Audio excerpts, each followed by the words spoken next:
So, hello, I'm Lawrence Chard. Welcome to our Chard Coin and Bullion Dealer YouTube channel. Today, first, I think anybody who's seen any of our other videos or knows about our channel or our company knows that we buy in lots of gold coins, including gold sovereigns, and that there's hardly a day goes by when somebody doesn't bring us or send us at least one fake coin. Some days we get a dozen or more fakes.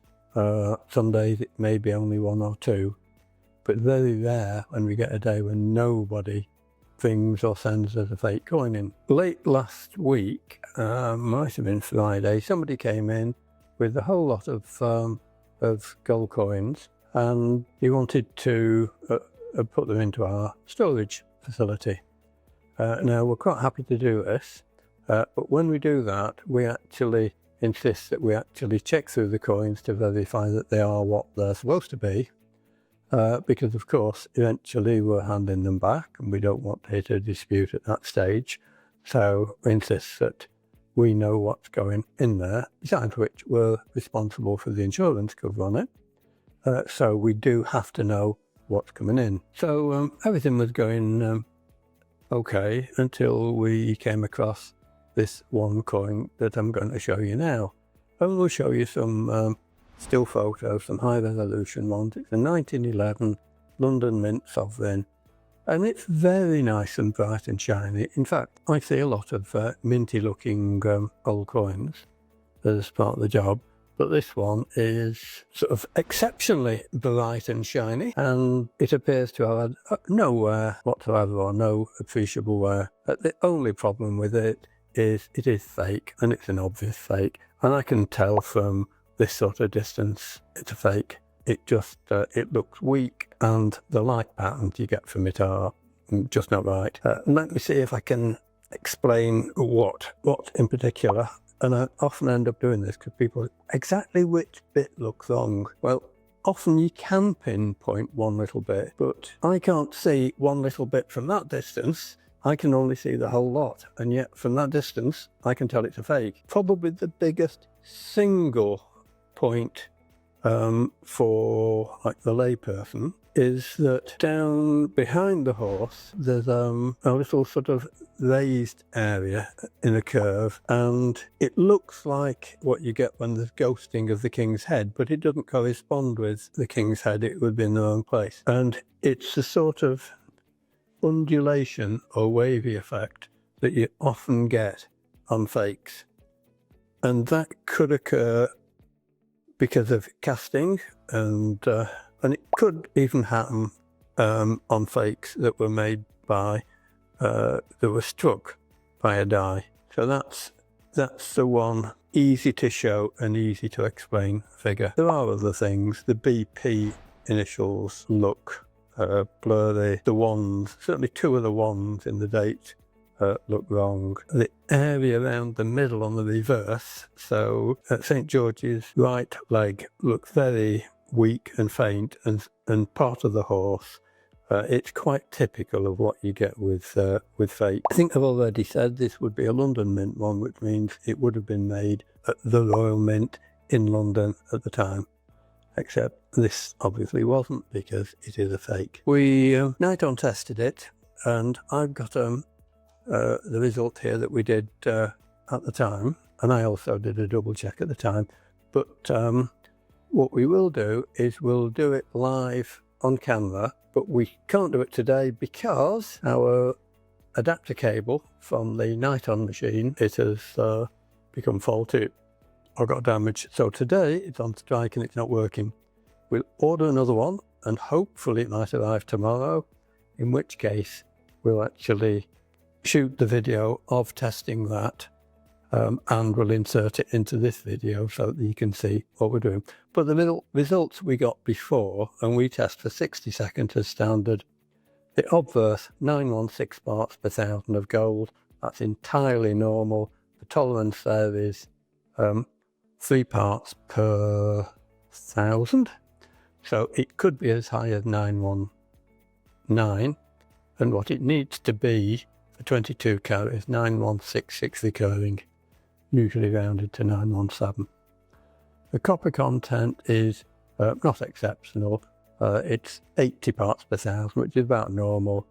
The silver content, 4 parts per thousand, which again is entirely normal. Sometimes we see these older sovereigns with 3 parts per thousand, sometimes it's 5, but 4 parts is absolutely dead standard. The reverse, a very similar figure, except this time we got 918 for the reverse.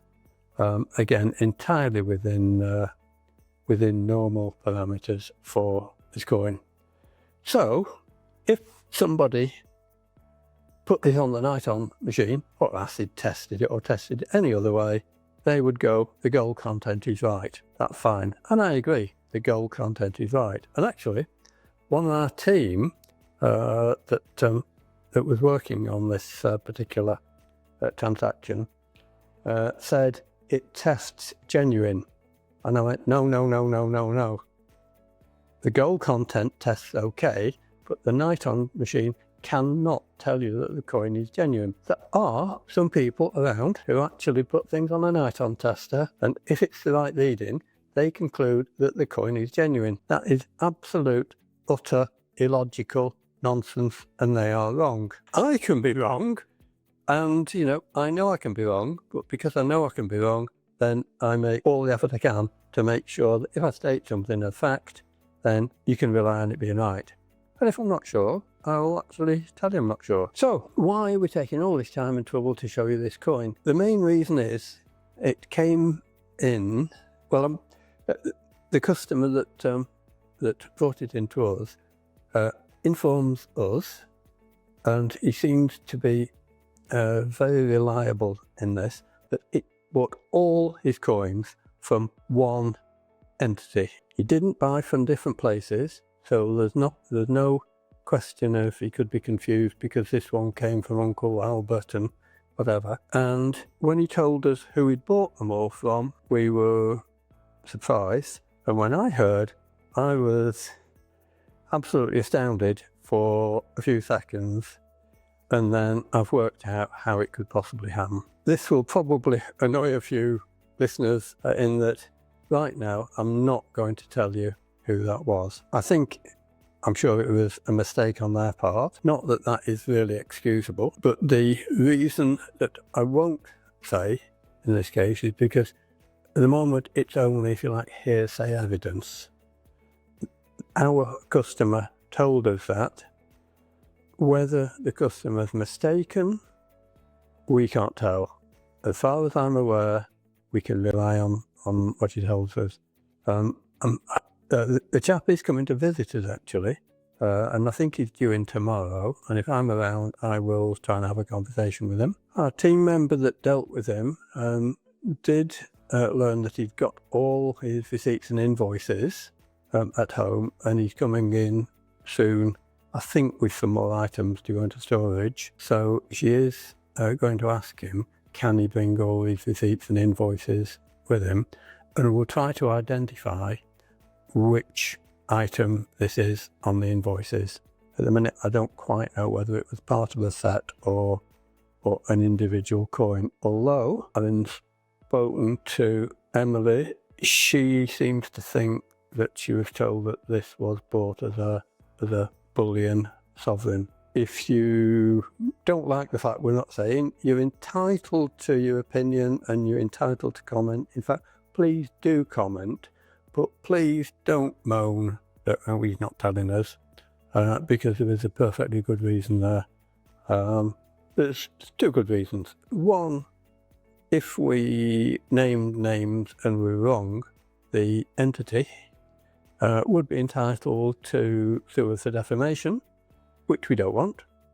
But even before that, we don't want to actually pin blame on them when we are not certain ourselves.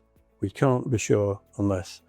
Obviously, if and when we get to see invoices, then we can be a little bit more certain. But even then, I can't really be 100% certain that the information I'm getting is reliable. So please do comment. And as usual, if you like this video, then give us a thumbs up. And if you don't like it, you can give us a thumbs down. That's okay, we like to know. You could subscribe, then you'll see more of this stuff. And you may get to see more if and when we learn more about this particular coin. And we will make every effort to do so, because this is such an interesting case, in my opinion, and it's interesting to me. Oh, there is one other little thing on the testing. Yes, we don't just rely on a night-on test. Sometimes we use a Sigma machine. That's usually for speed, but again, that only tells you whether its resistivity is correct. It can't tell you that it's genuine. And if we run it on a Sigma, I'm pretty sure it would actually show up as being in the correct calibration or reading area for the metal content. But we do other things. Sometimes we check them with a magnet. There's no point here because there's nothing magnetic in the alloy content. But we do weigh them, and we weigh them on a carat balance. And this one weighs 39.869 metric carats. If we divide that by 5, we come to 7.9738, which is slightly underweight for the genuine sovereign. And in fact, something called the least current weight of sovereigns is 7.93787 grams, and this coin is below the least current weight. So we're just going to do a night-on test of this coin, but before we do, I'm just going to double check the weight because it had been done and written down, recorded on the sheet earlier. I actually tested it just a moment ago, and we're now coming up at 39.867 carats, which is slightly higher than the reading we were getting that we've recorded already. So actually the weight probably almost exactly right at that. We'll have to divide that by 5 to get it into grams, and we'll put a shot up there on screen when we worked it out. So let's pop it on the night-on machine. So there we go. Let's see what this says. And the tests that we've done on it before, and we've probably run about 5 night-on tests on it at various times, were showing us exactly right. This one's actually looking slightly low now, but we'll give it a little bit longer. It does say gold plate not detected, which is what we'd expect. Other than that, looking okay, 91.5. The tolerance figure we've got, or the error figure, is slightly high at 4 parts per thousand, but I think we can ignore that. So there we go, 915 parts per thousand with 4 tolerance, so that could be as high as 919. That's entirely within range. The silver content, 4 parts per thousand, that's where we expect it to be, and it's consistent. And there's the reading to 4 places or 2 decimal places. Again, entirely what we expect that to be. What else we've got there? Copper, silver. That's it. So the reading for that is entirely correct and what we would expect. I'm guessing that whoever tested that somewhere before our customer got hold of it, and maybe the supplier to our customer's source, has probably flung it on a night-on tester or a Sigma tester, found out the gold content's correct. And actually, funnily enough, there are a couple of little red spots on this that you can see in some better than others in different light. We might be able to highlight them on the photo as well, Christian. There's some red staining around the horse's head, and there's also some down there on the exerg line and spreading into the date. You do see red spot on some gold coins sometimes, but sometimes it's acid stain. So I don't know whether some jeweler or somebody has acid tested this at some stage. Often if they do the scratch marks to scratch through any gold plating, but the tiny fine scratch near the date, but nothing much. I think, and this is using my fertile imagination, that some dealer at some stage has tested this on some sort of testing device and found out it is 22 karat gold, and therefore assumed because it's 22 karat gold, it's genuine. That doesn't apply. The reverse does apply, of course, but that's a story I've told in other videos, and we'll tell it again on other days. So I think that's it. That's all I need to say for now. Please do subscribe, and we hope to see you sometime soon. Bye for now.